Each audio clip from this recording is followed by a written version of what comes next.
So we are in part 3 of what do happy couples know? And so the question is, what do happy couples know? And here's what happy couples know. That over time, and sometimes initially, but oftentimes eventually, that our hopes, dreams, and desires become expectations. And they become expectations when we take our hopes, dreams, and desires, which seem so light and so happy and so tangible and so easily fulfilled, and we hand them to somebody else, and it feels like that. And then what was meant to be enjoyable becomes transactional. And when the relationship becomes transactional, it's not as much fun anymore because everybody's negotiating. And the problem with transactional is the best negotiator in the relationship always wins because it's a negotiation. So the best negotiator continues to win. He always wins, she always wins. I had my plan, I knew exactly what I was gonna say. I had my approach all planned out and she won again, he won again. And the problem is in a relationship, when someone wins, the relationship loses. In a relationship, when I win, we loses. When you win, we loses. But the problem is we all bring this stuff into the relationship and we just can't help it. It's absolutely unavoidable. And it's not just, the kinds of stuff that you can put in a box. A lot of it is intangible. It's things that maybe you haven't thought through, but they're kind of on the emotional, intangible, relational side of things. When you think about, future successful, happy relationships, you think about things like this, right? I mean, you want to be respected. I do. You want to be desired. You want to be admired. I mean, as guys, we want to, whoever we spend our life with, we want them to think that we have what it takes. And the reason we want them to think we have what it takes is because about every other hour of every other day, we wonder if we have what it takes. But I want Sandra to think I have what it takes. We want to be cherished, protected, defended. We want to be trusted. I don't want somebody always checking up on me, and I want somebody who's trustworthy. I want to be prioritized. You don't want to compete with his car. You don't want to compete with her job. You don't want to compete with his income. You don't want to compete with her family. You want to be pursued. You want to be attracted to. I mean, there's all these things, and the list goes on and on and on. And these are good things. And these are good things. In fact, some of these things, I think, are a reflection of the image of God in us. So this isn't a good, bad thing. This is just a thing. But the question is, what do we do? And how do we handle this? This is just an ongoing relational dynamic. So today, what do we do with these? And the good news is Peter tells us. Now, Peter was a follower of Jesus, one of Jesus' original followers. In fact, some of the most famous stories in the New Testament have to do with Peter and all the cool things Peter did. He knew what Jesus taught, but he also knew what it was like to face extraordinary hardship. And so Peter tells us exactly what to do with all the things in our box because he gives us a relational principle that is not specific to marriage and specific to romantic relationships, but it certainly applies to those as we're about to see. Now, I ought to warn you though, what Peter says is a little weird, okay? And what Peter says may be a little uncomfortable for you. And what Peter says may just seem so religious, you're not sure you want to embrace it. So I just want to invite you, if you would, to put down your skepticism for just a few minutes, put down your objections for just a few minutes, and listen to the words of a man, who knew Jesus. And besides that, the alternatives are worse. Because if you don't do what Peter says we should do with our hopes, dreams, and desires, what are you going to do? I mean, what are your options? Really? Just ignore them? Well, I don't really want that. I mean, I dreamed about it. I grew up thinking about it. I've had a picture in my mind. He promised, she promised, but I'm just going to ignore those. That's unhealthy, right? What are you going to do? Just give and give and give and give and give and give and give and just not take care of yourself, not be concerned about yourself, not be honest with yourself? Over time, you're just going to get worn out. You're going to get weary. What is your other option? You can just stay busy, I guess. Pour more time into tennis, more time into golf, more time into work, more time into the kids, more time into hunting, something that just keeps you apart so you just kind of show up like roommates. But that's not what you got into this for. So staying busy isn't an answer. Creating your own world isn't an answer. And besides that, this sets you up for the third option, which is, I'm just gonna go find someone else. Now, if you're dating and you're just a few months in or a few weeks in, or you're not engaged yet, you're just kind of moving in the direction of maybe a permanent relationship, and it dawns on you that your hopes, dreams, and desires are nothing like the person you're dating's hopes, dreams, and desires, then you probably should change relationships or maybe get out of that relationship because there's time and you have that opportunity. And this is very, very, very important. But if you're in a relationship, and especially and obviously if you're married, then simply getting out of the relationship oftentimes doesn't solve anything. And here's why. And this is pretty deep, okay? Wherever you go, there you are. Let me go over that again, okay? Wherever you go, there you are. In other words, you go with you. And whatever part of the relationship problem you are, you're going to take that into your next relationship. And just because somebody else couldn't fulfill your hopes, dreams, and wishes, what makes you think you're going to find somebody else who can? Besides that, when you meet this other person, and you know this, but sometimes it's just good to hear somebody tell you.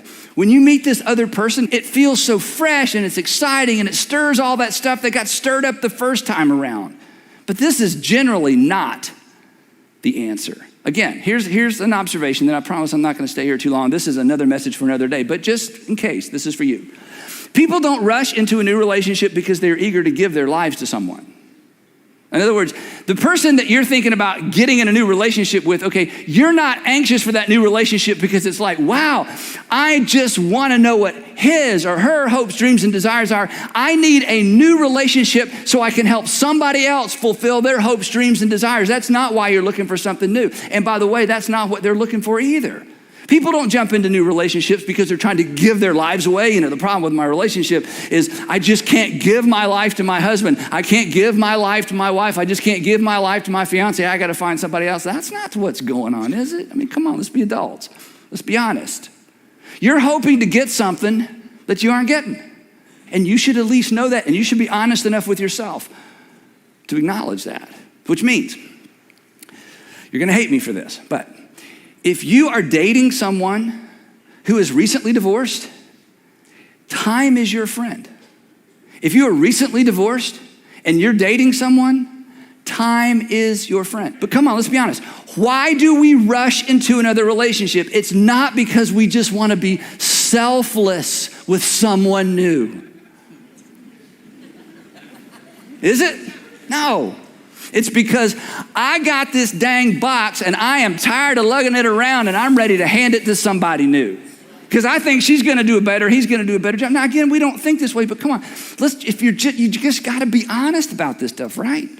So the question is for today, what in the world do we do with this stuff? And as I said, Peter tells us, and in one of his letters that he wrote to Christians in the first century, he picks up on this, put others first idea. So here's what Peter says. This is powerful. He says, all of you,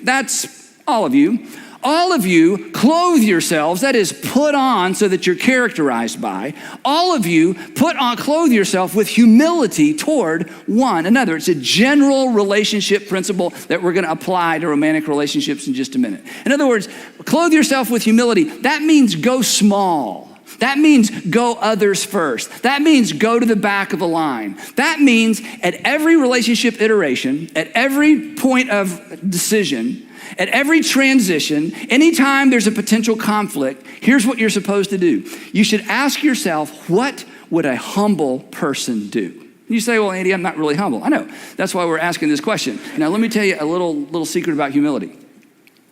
If you start doing what a humble person does, you'll be humble.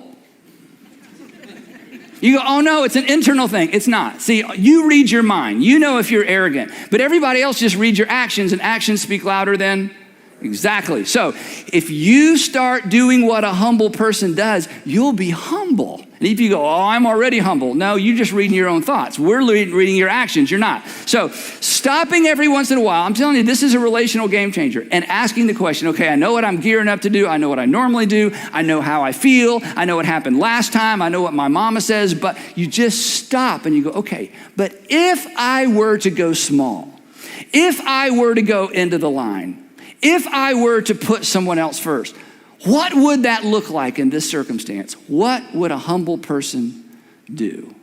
Now, before you just turn me off, listen to how Peter finishes this statement. All of you clothe yourself with humility toward one another because, why humility, Peter? Because God opposes the proud. It's like, oh, okay, yeah. What would a humble person, in other words, do you really want to be in opposition to God? In fact, some of you would say the reason I don't believe in God, I'm not so sure about a personal God. Part of it is, you've stiff-armed God a little bit.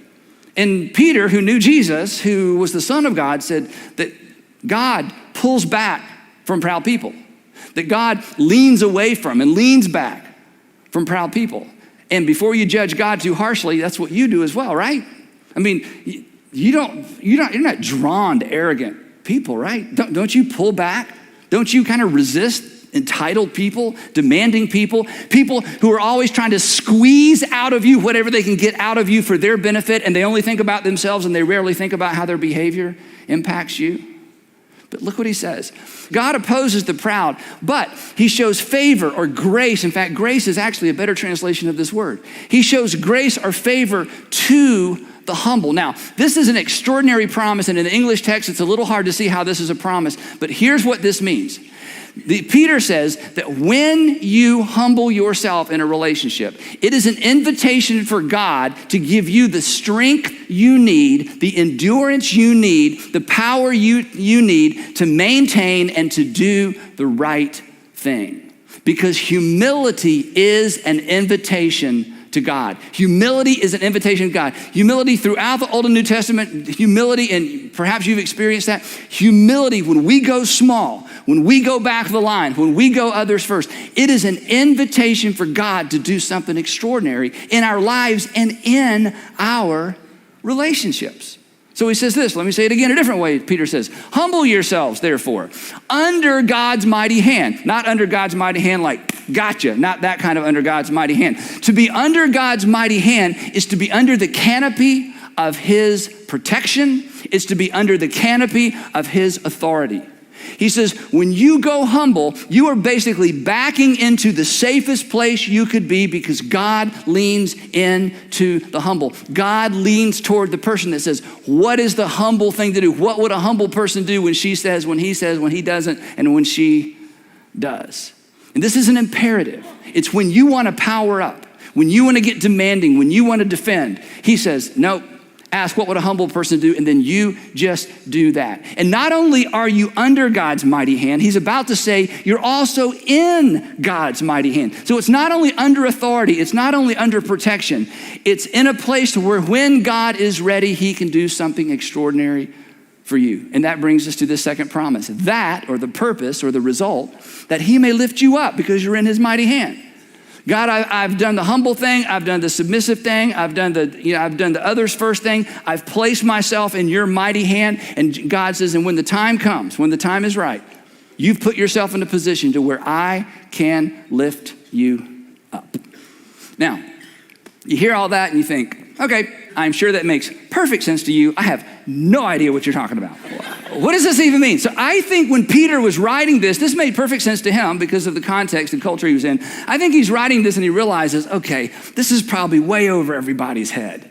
So I need to give him some handles. I need to explain exactly what I'm talking about. What does it mean to go humble? What does it mean to put others first in this context? So we're going to look at what Peter says within the context now of relationships, personal, romantic relationships. And here's what Peter says. This is incredible.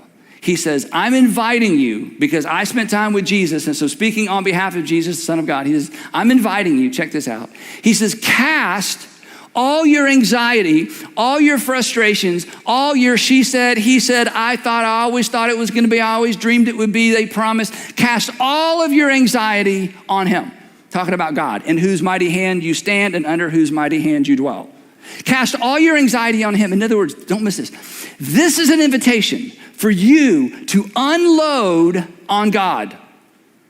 Here's what he's saying. He's saying, look, instead of trying to get, your significant other or whoever it is you're in love with to carry this stuff around, he says, I want you to cast it. I want you to hurl it. I want you to fling it towards your heavenly Father.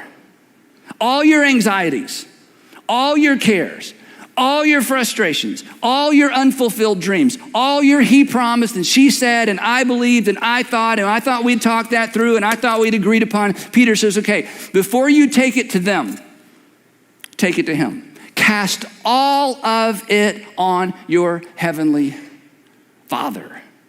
Wow. Now, here's where you're going to struggle with this. And so I'm going to kind of bear down a little bit, okay, maybe uncomfortably. You've got to stop praying polite prayers. okay?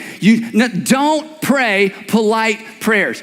Don't pray formal prayers, okay? Stop praying formal prayers as well. In fact, sometimes I talk to people and it's like, well, Andy, I used to pray. I don't know how to pray. I'm like, yes, you do. And here's how I know that. Because you need to pray honest prayers. And everybody knows how to pray an honest prayer. You may have never prayed one because you were afraid or because you memorized prayers as a child or because the only prayers you pray are behind the steering wheel or while you're putting on makeup or at the meal. But Peter's like, okay, forget all that. I'm talking about some different kind of praying. I want you to get honest. In fact, when it comes to praying about this kind of stuff, you're going to take all this energy somewhere. Start with your Father in heaven, not the guy down the hall. Not your wife in the other room.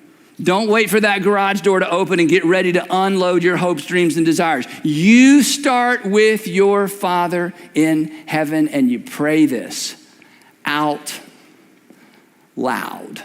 Now, Peter didn't make this whole cast your cares on the Lord thing up. He actually lifted this from one of David's Psalms written hundreds of years earlier. So, because I know some of you have never prayed honest prayers, again, you say, well, I don't know how to pray. You do know how to pray. You just haven't done it like this. Because if you've ever been mad, you know how to pray. If you've ever lost your temper, you know how to pray. If you've ever told someone off, you know how to pray. That's part of what praying is. And the thing is, Peter, this is powerful. You see, one day Peter and the guys, the disciples, they would watch Jesus go away and pray, and then they would pray and they would look at each other and they would say, I don't think we're doing it right. Now, these were Jewish boys who'd memorized all kinds of prayers, but they would watch Jesus pray and they were like, it's different. I mean, it's like he's over there in a wrestling match. I mean, he gets kind of loud. I think we should move further away, right? I don't know if we should overhear this. And so one day they went to Jesus. This was their praying and his praying were so different. One day they went to Jesus and they said, Jesus, teach us to pray, which means we've been praying. We don't pray like you. We don't think we're doing it right. So all these years later, Peter says, okay, I learned a few things about prayer. Unload on your Father in heaven. Cast, throw, fling it all at him. So anyway, he lifts this little phrase out of the Psalm of David, getting back to that. And so what I want to do real quickly, I want to read you a bit of this Psalm where he got this because it's a great example of what I'm talking about. Now, when David would write, he's a poet, he's a warrior. I mean, he's been covered in the blood of his enemy. I mean, he's a king, he's a shepherd, been there, done that. He's an adulterer, he's forgiven. I mean, he's a father, he's a grandfather. He's all these different roles. And yet time after time after time, he would recenter himself on his relationship with God and he would write his prayers. And his prayers were kind of like journals and prayers and rants all mixed together. And God, the scripture says he was a man after God's own heart. So I think we all have permission to do this. So here's an example of what I'm talking about, okay? This is David. If an enemy, not a friend, if an enemy were insulting me, I could endure it. That's what enemies do. If a foe were rising against me, I could hide. But it is you, he's writing this down, but it is you, a man like myself, my companion, my close friend. I can't believe he would do this. I can't believe she would do this. I can't believe they've turned on me. With whom I once enjoyed sweet fellowship at the house of God. We used to go to church together. As we walked about among the worshipers and people thought, oh, look how they're such a lovely couple. Oh, they get along. And it's like, I can't believe it's happening to me. Check this out. Let death, be honest, Dave, let death take my enemies by surprise. Let them go down alive to the realm of the dead, for evil finds lodging among them. Ooh, can you say that to God?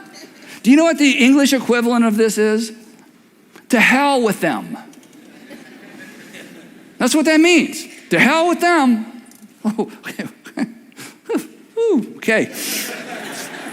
He keeps going. As for me, I call to God and the Lord saves me. Now check this out. Okay, this is so powerful. Not behind the steering wheel on the way to work. Not while I'm putting on my makeup. Not while I'm, getting dressed and having a thought prayer. Evening, morning, and noon. Evening, morning, and noon. Evening, morning, and noon. I cry out in distress and he hears my thoughts.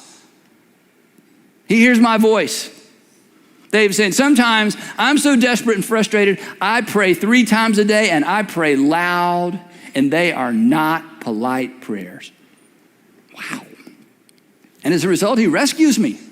He rescues me unharmed from the battle waged against me.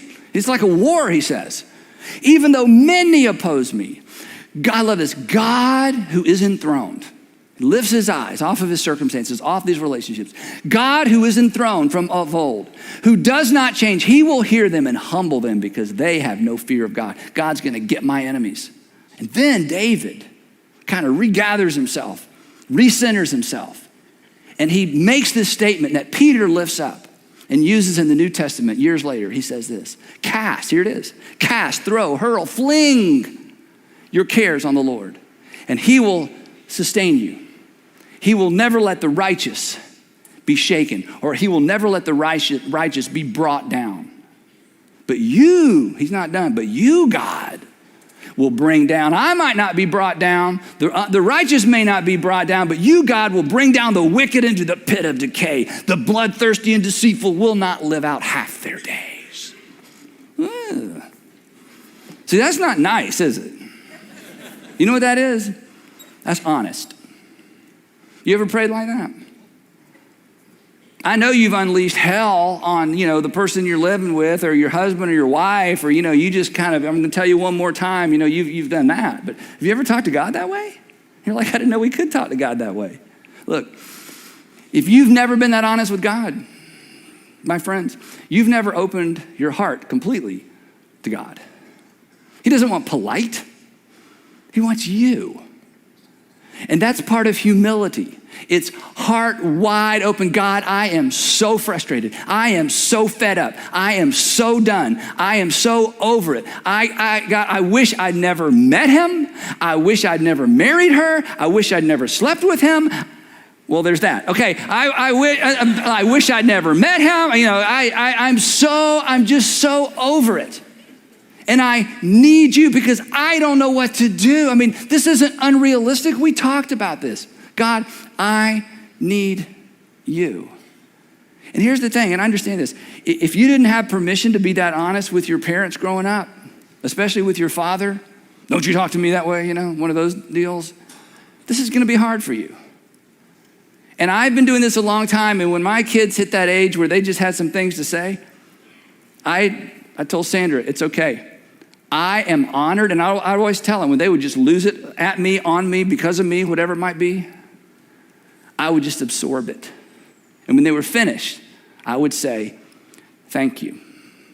Thank you for honoring me with what's inside of you. And you're thinking, you're making that up. You didn't do that with your teenage kids. Yes, I did. And you know why I did it? Because I've known for a long, long time that my Father in heaven invites that kind of feedback from me, even when I'm wrong, even when I'm misguided, even when I don't see the world the way the world really is. And I decided a long time ago, before my kids ever hit adolescence, you know what? I would rather them bring it to me fearlessly than to shut it down and let all that energy go somewhere else. But here's the best part of all. This is so powerful. And if you've been away from church for a long time, or you've been out of church for a long time, or you're skeptical, I get that. If I were you, I would be as skeptical as you are. But if you're the least bit open, this next part, this is gold. This is so powerful. He says, cast your anxiety on him. Why? Because he cares for you. That's why. The reason you can bring it, the reason he's not offended, the reason he's not going to shut you down, the reason he's not going to be like, whoa, we don't use that kind of language, is because he cares for you. Listen, if it's important to you, it is important to your Father in heaven. That's how good fathers are, right? If it's important to you, it is important to your Father in heaven because you are important to your Father in heaven. And Peter saw this in Jesus. Come on, Peter really saw it. Because there at the end, Peter was exactly like the friend in David's psalm. He spent 3 years with Jesus and saw it all, did it all, walked on water, did the whole deal. And at the end, he betrayed his friend. And in the end, Jesus took him back. He didn't just take him back. He put him in charge of the whole enterprise. Peter knew God can handle it. God can take it. You are invited to bring it. Again, you're gonna unload this somewhere Your Heavenly Father says, start with me. Start with me. Get on your knees every day and just give me your list. Give me your box. Give me your expectations. Give me your disappointment. Give me your heartbreak. Give me all the things he or she promised or the things that aren't working out. I'm telling you, bring them to me every single day, because that is an expression of humility. And humility is an invitation for God to do something remarkable. But I got to warn you, the first remarkable thing God does will not be in the person down the hall.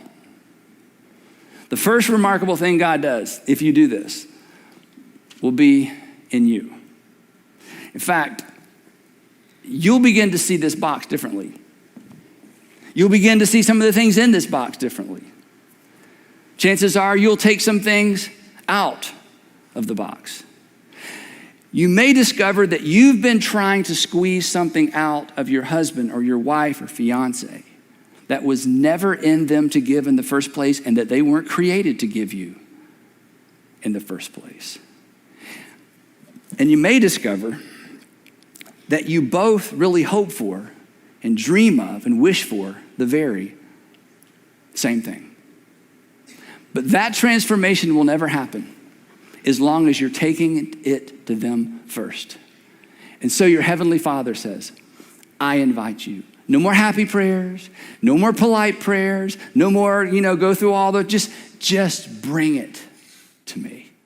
You see, happy couples know that hopes, wishes, and dreams, and hopes, dreams, and desires quickly become expectations. And happy couples know that they just have to decide the other person doesn't owe me anything.